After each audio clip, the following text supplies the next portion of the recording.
प्यारे बच्चों, जैसा कि आपको पता है, आज हम अपना 10वां पाठ दो गौरैया का पठन और व्याख्या करने वाले हैं। और आजकल गौरैयों की संख्या धीरे धीरे कम होती भी जा रही है।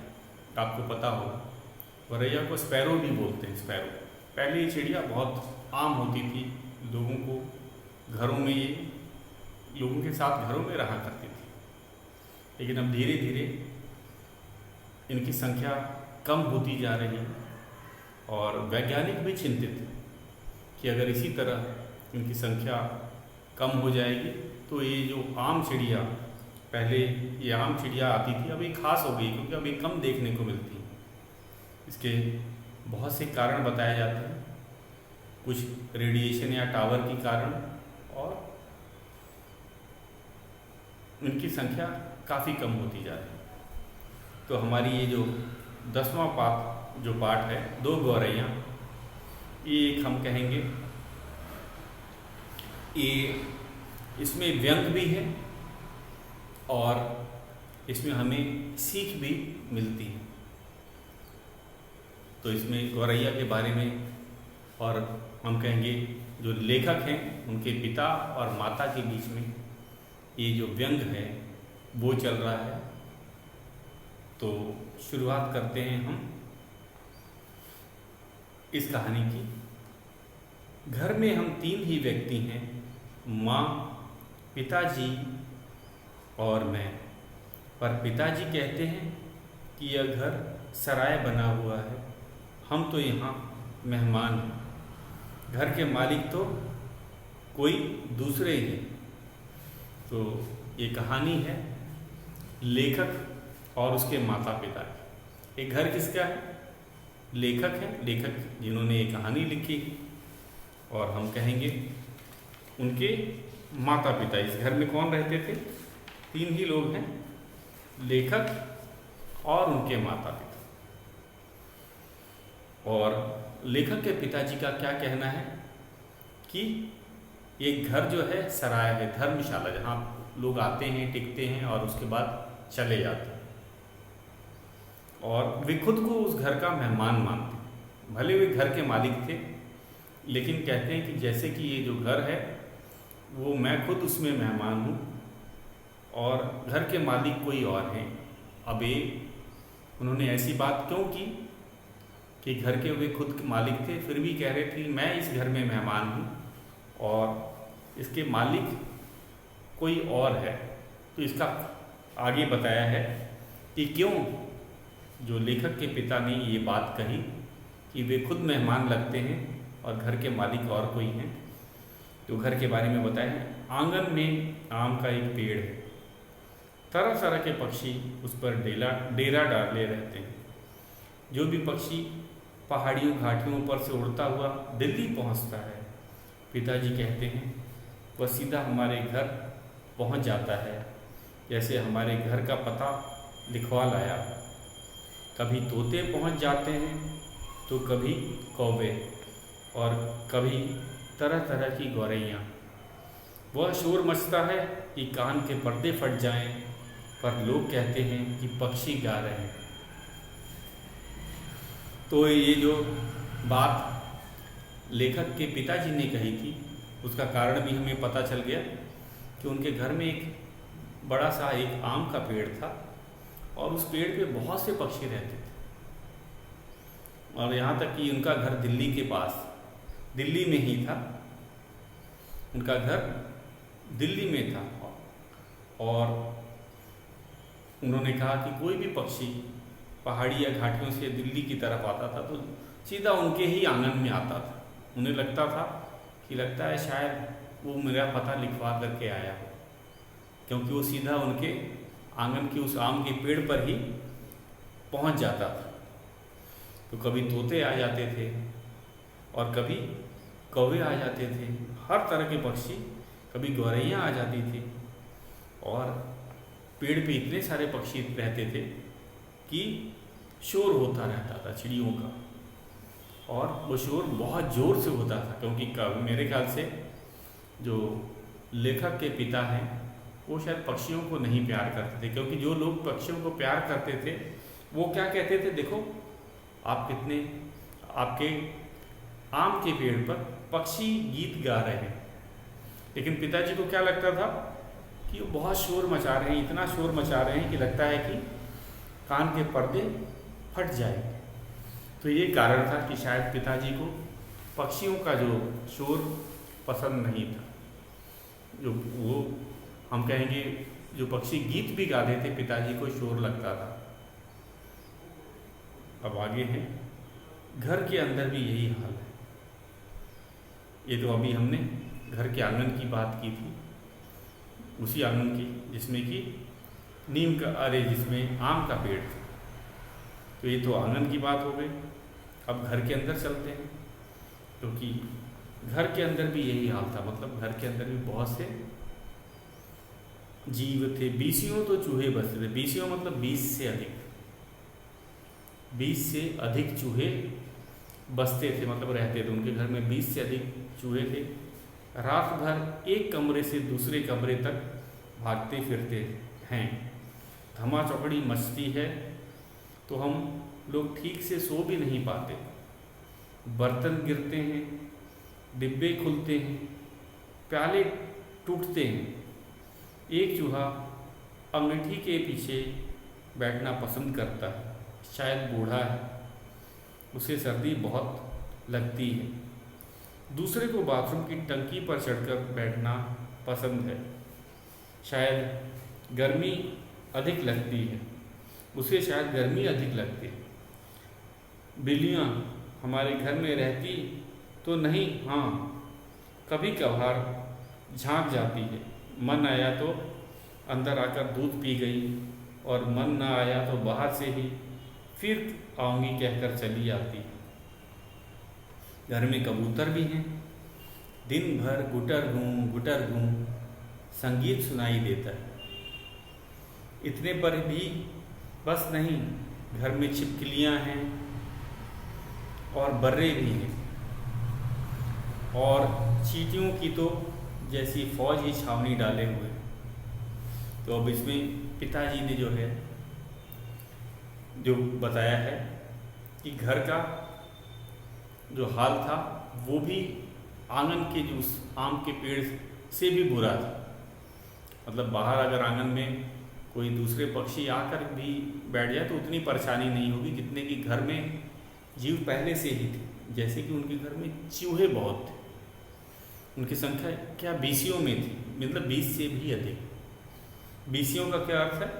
20 से भी अधिक। और आपको पता है चूहे, अगर जिसके घर में 20 चूहे होंगे तो रात को चूहे एक्टिव हो जाते हैं, आपको पता है, और वो दौड़ लगाते हैं, कभी इस कमरे में कभी उस कमरे में। और रात को चूहों की दौड़ने की आवाज़ भी आती है, और वो बहुत सी चीज़ें गिराते भी हैं, जैसे कभी बर्तन गिरा देते हैं ऊंचाई से। उसके बाद कभी डब्बे जो होते हैं, शायद रसोई में डब्बे रखे हों, वो खुल जाते हैं गिर के, चूहे उन्हें धकेल देते हैं। बड़े बड़े चूहे होंगे। प्याले टूटते हैं, शायद ये रसोई के ही की बात की गई है। रसोई में प्याले रखे जाते हैं, वो भी चूहे गिरा देते हैं, जिससे टूटते हैं। एक चूहे के बारे में उन्होंने बड़ी जानकारी दी है कि वो अंगीठी के पीछे उसको पसंद आता है, क्योंकि वो हमेशा अंगीठी के पीछे ही बैठा मिलता है। तो उसका कारण क्या है? तो उनको लगता है शायद वो बूढ़ा हो गया है और उसे सर्दी बहुत लग रही है, तो सर्दी से बचने के लिए वो अंगीठी के पीछे बैठ जाता है। तो अगला है, दूसरे को बाथरूम की टंकी पर चढ़कर बैठना पसंद है। तो शब्द ज़्यादा कठिन नहीं है। बाथरूम की टंकी में आपको पता है पानी है, तो उसे शायद गर्मी लगती होगी, इसीलिए वो पानी के पास बैठता है। एक को शायद ठंड बहुत लगती थी, वो अंगीठी के पास बैठता है। और बिल्लियाँ भी हैं, उनके घर में आती तो हैं, लेकिन वो क्या करती हैं? चूहे पकड़ने नहीं आती। वो किस लिए आती है? कभी आया तो दूध पी गई, रसोई अगर खुली रहती है तो दूध पी जाती हैं। उसका बिल्ली जो है, कहते हैं कि बिल्ली जो होते हैं चूहे के दुश्मन होते हैं, और जहाँ बिल्ली रहती है वहाँ पे चूहे नहीं रहते, क्योंकि बिल्ली उनको पकड़ के खा जाती है और चूहे ख़त्म हो जाते हैं। लेकिन इनके घर में अलग ही दृश्य था। बिल्ली केवल आती है घर में, वो दूध पीने ही आती है, और कभी कभी तो वो बाहर से ही झांक के चली जाती कि नहीं आज नहीं, कभी और आएंगे। इसके अलावा और कौन कौन से जीव हैं? कबूतर। कबूतर हमेशा गुटर गूं करते हैं, तो शायद घर में बहुत कबूतर भी थे। छिपकलियाँ भी बहुत अधिक थी, और बर्रे होते हैं जो पीले रंग की मक्खी होती है, जिसके काटने पे बहुत तेज़ दर्द होता है, तो येलो वेस्ट बोला जाता है इंग्लिश में। और चींटियों की तो फौज छावनी डाले हुए हैं। चींटियाँ तो फौज के रूप में होती हैं, आपको पता है। उनको इंग्लिश में बोला जाता है आर्मी ऑफ एंड्स। पूरी झुंड होती हैं तो फौज के, और फौज कहाँ रहती है? छावनी में। आपको पता है जब फौज लड़ने के लगी होती है तो उन्हें छावनी में रखा जाता है, क्योंकि हमेशा तो युद्ध नहीं होता। तो फौज को कहाँ? तो फौज छावनियों में रहती है, छावनी में अभ्यास करते हैं, और वहाँ पे उनको रखा जाता है अगले आदेश तक के लिए। तो चींटियाँ भी उनके घर में थे, बहुत सारे जीव थे। घर के बाहर पेड़ पे बहुत सारे पक्षी थे, और घर के अंदर कबूतर थे, छिपकलियाँ थी, बर्रे थी, चूहे तो 20 से भी अधिक थे। बिल्ली जो है वह कभी कभी ही आती थी। अगर बिल्ली वहाँ पे रहती तो शायद रोज़ ही चूहों को पकड़ लेती। लेकिन अब एक दिन 2 गौरैया सीधे अंदर घुस आई और बिना पूछे उड़ कर मकान देखने लगी। तो एक दिन की घटना है। लेखक कहता है कि एक दिन की बात है, 2 गौरैया जो है सीधे घर के अंदर आ जाती हैं। आपको पता है जब गौरैया को घोंसला बनाना होता है, और तो वे घरों में ही घोंसला बनाना पसंद करती हैं, और गौरैया इंसानों के संपर्क में ज़्यादा रहती हैं, वो डरती कम है। अब इनकी संख्या बहुत कम हो गई है, तो आपको शायद आपने देखी भी अब ना हो। तो ये घरों में ही घोंसला बनाना क्यों पसंद करती हैं? क्योंकि घरों में सांप नहीं आते। ये रोशनदान ऐसी जगह पे ज़्यादा रहना पसंद करते हैं, क्योंकि ऊंचाई पे भी होता है, मनुष्य भी वहाँ तक नहीं पहुँच सकता, और ना सांप। बिल्ली से भी दूर रहते हैं अगर रोशनदान जैसे ऊंची जगह पे घोंसला बना लिया जाए तो उस दिन क्या हुआ? वे बिना पूछे घुस आ गए। चिड़िया तो बिन पूछ के ऐसे भी नहीं आती, और खासकर गौरैया जो होती हैं वो तो घरों में ही रहती हैं। तो वे बिना पूछे आ गए और उड़ कर मकान देखने लगी। वो अपना जगह की तलाश करती है कि कौन सा जगह घोंसला बनाने के लिए सही रहेगा, कौन सा ऊंचाई पे है, कौन सा सुरक्षित है। तो कभी किसी रोशनदान पर जा बैठती, तो कभी किसी खिड़की पर, फिर जैसे आई थी वैसे ही चली गई। पर 2 दिन बाद हमने क्या देखा कि बैठक की छत पर लगे पंखे के गोले में उन्होंने अपना बिछावन बिछा लिया है, और सामान भी ले आई हैं। मज़े से बैठी दोनों गाना गा रही हैं। जाहिर है उन्हें घर पसंद आ गया।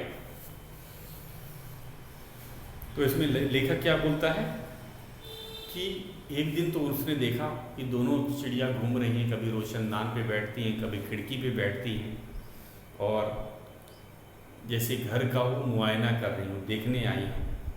और फिर वो चुपचाप बिना किसी को पता चले जैसे आई थी वैसे ही चली भी गई। और उसके बाद शायद लेखक निश्चिंत हो गया कि चलो अब वो नहीं आएंगी, छुटकारा मिल गया। लेकिन 2 दिन के बाद उसका ध्यान ऊपर गया।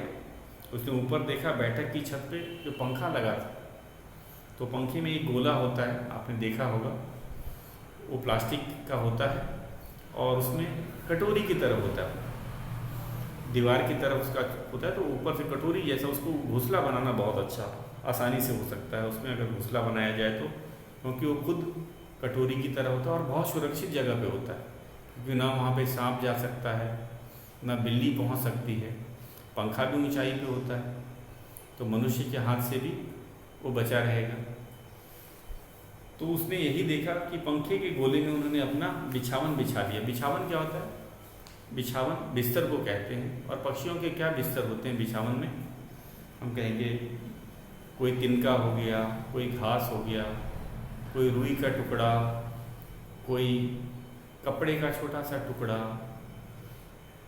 और तिनके और घास बहुत अधिक होते हैं उसमें, तो उसी को बिछावन कहा गया। कि उन्होंने जो प्लास्टिक का गोला था पंखे के ऊपर, उसको आरामदायक बनाने के लिए उसके अंदर घास तिनके डाले, और शायद उधर घोंसला बनाना भी और आसान हो गया होगा, क्योंकि वो खुद कटोरे की तरह होता है, काफ़ी ऊंचाई पे होता है, सुरक्षित जगह पे होता है।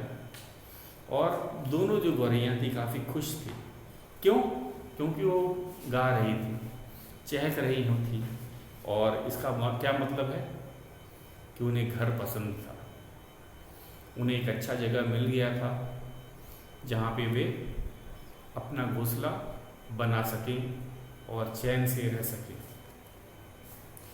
तो ये देखो चित्र में भी दिया हुआ है कि जो लेखक है वो पीछे लड़का है और उसके माता पिता सोफा पे बैठे हैं, उनका ध्यान पंखे के गोले पे जाता है, और वहाँ पे दोनों गौरैया बैठी हुई हैं, शायद गीत गा रही हैं। तो वे ऊपर ही देख रहे थे कि अरे तो हमारे घर में आ गए, तो जल्दी जाएंगे नहीं, क्योंकि जब गौरैया आ जाती है तो और उन्होंने घर भी बना लिया है, घोंसला बना लिया है। घोंसला बनाने के बाद वो अंडे देती हैं, अंडे के बाद उनके बच्चे आते हैं, और जब तक बच्चे बड़े नहीं हो जाते हैं तब तक वो वहीं रहेंगे। और पिताजी को क्या पसंद नहीं था? चिड़ियों की आवाज़। पिताजी को चिड़ियों की आवाज़ कैसी लगती थी? शोर की तरह। तो पिताजी कहे अरे बाप रे, अब तो चिड़िया आ गई हैं, घोंसला भी बना लिया है, अगर अंडे दे दिए तो उनके बच्चे करीब बड़े होने में 2 महीने लगेंगे, और 2 महीने वो भी शोर मचाएंगे, और ऊपर से जो दोनों गौरैया हैं वो भी शोर मचाएंगी, और ठीक हमारे सर पे, मेरा तो सर फट जाएगा इनके शोर सुन करके। और पिताजी पहले भी कहते थे कि चिड़ियों का शोर से लगता है कि कान के पर्दे फट जाएंगे। माँ और पिताजी, जैसा कि चित्र में आप देख रहे हो, दोनों बैठे हुए हैं। माँ और पिताजी दोनों सोफे पर बैठे उनकी ओर देखे जा रहे थे। किनकी ओर? दोनों गौरैया की। यहाँ पे उनके किसके लिए आया? उनकी दोनों गौरैयों के लिए आया है। थोड़ी देर बाद माँ सिर हिलाकर बोली, अब तो ये नहीं उड़ेगी, अब तो इन्होंने यहाँ घोंसला बना लिया है। तो माँ ने देखा, कुछ देर देखने के बाद उन्होंने देखा कि ये तो घोंसला भी बन गया है। तो माँ ने पिताजी को बोल दिया कि अब तो ये यहाँ से उड़ेंगी ही नहीं, अब उनको पसंद आ गया, अब घोंसला छोड़ के तो वह जाएंगी नहीं। और इन्होंने घोंसला बना लिया है। घोंसला बना देने के बाद पक्षी जो है वो जल्दी नहीं जाते, क्यों भाई, उनका घर बन गया है और उन्हें वो जगह पसंद आई है, तभी उन्होंने घर भी बनाया है। तो एक ये भी कारण था कि अब वो जाएंगी नहीं। फिर क्या हुआ? पिताजी को गुस्सा आ गया। अब माँ ने एक तरह से व्यंग कसा था कि देखो आपके रहते भी वे आ गए और उन्होंने घोंसला बना लिया, वो जाएंगे नहीं। पिताजी ज़रा गुस्से में थे, बोले देखता हूँ ये यहाँ कैसे रहती है, गौरैया मेरे आगे क्या चीज़ है, अभी बाहर निकाल करता हूँ। छोड़ो जी, चूहों को तो निकाल नहीं पाए, अब चिड़ियों को निकालोगे, माँ ने व्यंग से कहा। तो इस कहानी में हमने देखा माँ जो थी व्यंग करती। व्यंग मतलब एक तरह से मजाक, जिसे हम कहेंगे ताना देती थी कि आपके रहते तो आप तो चूहे तो निकाल नहीं पाए, जो ज़मीन पे रहते हैं, अब उड़ने वाली चिड़िया कैसे आप निकालोगे, घर में 20 से अधिक तो चूहे हैं और आप चिड़ियों को भी नहीं निकाल पाओगे, क्योंकि चिड़िया के तो पंख होते हैं, चूहे तो बिना पंख वाले थे जो ज़मीन पे चलते हैं, आप उनको नहीं भगा पाए। अब तो चिड़िया भी रहेंगी, गौरैया भी रहेंगी। तो बच्चों, ये शेष हम इस पाठ की जो पठन और व्याख्या कल भी जारी रखेंगे। आज के लिए बस इतना ही।